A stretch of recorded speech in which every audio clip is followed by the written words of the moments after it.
Hola, os presentamos nuestro prototipo de avión no tripulado tipo VTOL que permite el despegue y el aterrizaje en vertical. Es un avión estándar que hemos modificado, que tiene su motor de cola que le permite los desplazamientos en horizontal y lo hemos convertido en un cuadricóptero con sus 4 motores que les permiten el despegue y aterrizaje en vertical. En el mercado actual existe una carencia de este tipo de aviones para ser operados desde un barco. Su campo de aplicación son los buques de salvamento marítimo para la búsqueda de náufragos, vigilancia aduanera para el tráfico ilegal, buques oceanográficos para la búsqueda y seguimiento de cetáceos o banco de peces para una industria pesquera más sostenible y eficiente.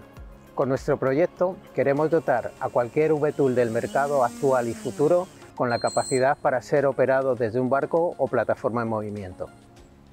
Todos los componentes que tiene nuestro avión para vuelo, comunicación, navegación, son componentes que podemos encontrar fácilmente en el mercado.